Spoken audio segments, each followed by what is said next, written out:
IAS ಅಧಿಕಾರಿ ಜ್ಞಾನೇಂದ್ರ ಕುಮಾರ್ ನಾಪತ್ತೆ ಪ್ರಕರಣಕ್ಕೆ ಸಂಬಂಧಪಟ್ಟಂತೆ ಕೇಸ್ಗೆ ಪ್ರಮುಖವಾಗಿರುವಂತಹ ಟ್ವಿಸ್ಟ್ ಸಿಕ್ಕಿದೆ. ಉತ್ತರ ಪ್ರದೇಶದಲ್ಲಿ ಅಧಿಕಾರಿ ಜ್ಞಾನೇಂದ್ರ ಕುಮಾರ್ ಅವರು ಪತ್ತೆಯಾಗಿದ್ದಾರೆ.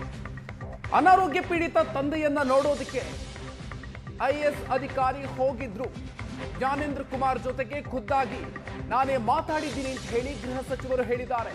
ಖುದ್ದಾಗಿ ನಾನೇ ಮಾತಾಡಿದ್ದೀನಿ, 2 ದಿನದ ನಂತರ ಬರ್ತೀನಿ ಅಂತ ಹೇಳಿದ್ರು ಅಂತ ಗೃಹ ಸಚಿವ ಪ್ರಿಯಾಂಕ್ ಖರ್ಗೆ ಅವರು ಹೇಳಿಕೆಯನ್ನು ಕೊಟ್ಟಿದ್ದಾರೆ. ಐಎಎಸ್ ಅಧಿಕಾರಿ ಮಿಸ್ ಆಗಿಲ್ಲ ಅಂತ ಗೃಹ ಸಚಿವ ಪ್ರಿಯಾಂಕ್ ಖರ್ಗೆ ಅವರು ಸ್ಪಷ್ಟಪಡಿಸಿದ್ದಾರೆ.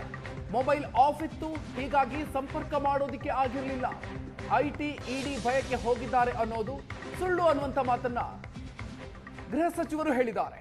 ಜ್ಞಾನೇಂದ್ರ ಕುಮಾರ್ ತಂದೆಗೆ ಅನಾರೋಗ್ಯ ಇತ್ತು ಅನ್ನುವಂಥ ಮಾತನ್ನ ಗೃಹ ಸಚಿವ ಪ್ರಿಯಾಂಕ್ ಖರ್ಗೆ ಅವರು ಹೇಳಿದ್ದಾರೆ. ಅವರು ಫ್ಯಾಮ್ಲಿನಲ್ಲಿ ಒಂದು ಎಮರ್ಜೆನ್ಸಿ ಇತ್ತು. ಅವ್ರ ತಂದೆಯವರಿಗೆ ಸ್ವಲ್ಪ ಅವ್ರ ಹಾರ್ಟ್ ಪೇಷಂಟ್ ಇದ್ದಾರೆ. ಸೊ ಅದಕ್ಕೆ ಸ್ವಲ್ಪ ಆರೋಗ್ಯದಲ್ಲಿ ಏರುಪೇರು ಆಗಿರೋದ್ರಿಂದ ಅವರು ಅಚಾನಕ್ಕಾಗಿ ಬಿಡಬೇಕಾಗಿತ್ತು. ಅವರು ಪತ್ರನೂ ಬರೆದಿದ್ದಾರೆ ಸಂಬಂಧಪಟ್ಟಂಥ ಅಧಿಕಾರಿಗಳಿಗೆ.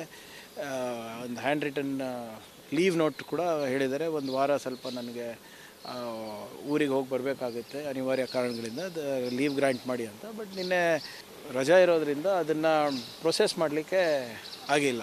ಮತ್ತು ಅವರ ಅಫಿಷಿಯಲ್ ಫೋನು ಸ್ವಿಚ್ ಆಫ್ ಆಗಿತ್ತು. ಆಮೇಲೆ ಪರ್ಸ್ನಲ್ ಫೋನು, ಫ್ಲೈಟು ಮತ್ತು ಅವರು ಊರಿನಲ್ಲಿ ಸಿಗ್ಲಾರ್ದ ಕಾರಣ ಅವರು ಸಂಪರ್ಕಕ್ಕೆ ಬಂದಿರಲಿಲ್ಲ. ನಾವು ತಿಳ್ಕೊಂಡು ಅವ್ರಿಗೆ ಸಂಪರ್ಕ ಮಾಡಿದ್ಮೇಲೆ ಇಲ್ಲ ಸರ್ ಹಾಗೆ ಯಾವುದೂ ಇಲ್ಲ, ಸರ್ಕಾರಕ್ಕೆ ನಾನು ಆಗಲೇ ಲೀವಿಗೆ ಅಪ್ಲಿಕೇಶನ್ ಹಾಕಿದ್ದೆ ಮತ್ತು ತಿಳಿಸೂ ಇದೆ. ಆದರೆ ಇಲ್ಲಿ ಸ್ವಲ್ಪ ಕುಟುಂಬದಲ್ಲಿ ಸ್ವಲ್ಪ ಸಮಸ್ಯೆ ಇರೋದರಿಂದ, ತಂದೆಯವರ ಆರೋಗ್ಯದಲ್ಲಿ ಏರ್ಪೇರು ಇರೋದರಿಂದ ಸರಿಯಾಗಿ ಕಮ್ಯುನಿಕೇಟ್ ಮಾಡೋಕ್ಕಾಗಿಲ್ಲ. ನಾಳೆ ನಾಡಿದ್ರಲ್ಲಿ ಬರ್ತೀನಿ, ಮತ್ತೊಮ್ಮೆ ಸರಿಯಾದ ರೀತಿಯಲ್ಲಿ ಕಮ್ಯುನಿಕೇಟ್ ಮಾಡಿ ಒಂದು ವಾರ ಲೀವ್ ಬೇಕಾಗಿದೆ ನನಗೆ ಅಂತ ಕೇಳ್ಕೊಂಡಿದ್ದಾರೆ. ಸೊ ಸದ್ಯಕ್ಕೆ ಅದೇನು ಮಾಧ್ಯಮದಲ್ಲಿ ಮತ್ತು ನ್ಯಾಷನಲ್ ಟೆಲಿವಿಷನ್ನಲ್ಲಿ ಅವರು ಮಿಸ್ಸಿಂಗ್ ಇದ್ದಾರೆ ಅಥವಾ ITED ದಾಳಿ ಪ್ರಕರಣದ ಮೇಲೆ ಕಾಣೆಯಾಗಿದ್ದಾರೆ ಅಂತ ಅದೆಲ್ಲ ಯಾವುದೇ ರೀತಿಯಾಗಿ ಅದಿಲ್ಲ. ನಾನೇ ಸ್ವತಃ ಅವ್ರಿಗೆ ಮಾತನಾಡಿದ್ದೇನೆ. ಸೊ ಈ ವಿಲ್ ಬಿ ಬ್ಯಾಕ್. ಅಲ್ಲಿ ಉತ್ತರ ಪ್ರದೇಶನಲ್ಲಿ ಅವ್ರದ್ದೇ ಊರಿದೆ. So is gone there. But KPSC issue ನೋಡಿದ್ರೆ ಹಾಗೆ ಅನಿಸ್ಬಹುದು, ಬಟ್ ಆಗಿಲ್ಲ ಅಂತ ಅವ್ರು ಭಾಳ ಸ್ಪಷ್ಟವಾಗಿ ಹೇಳಿದ್ದಾರೆ.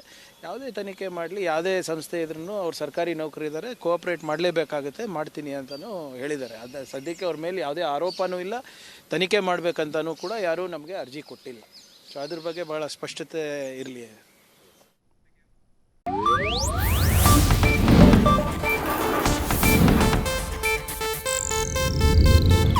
ಇದು ಏಷ್ಯಾನೆಟ್ ನ್ಯೂಸ್ ನೆಟ್ವರ್ಕ್ ಪ್ರಸ್ತುತಿ.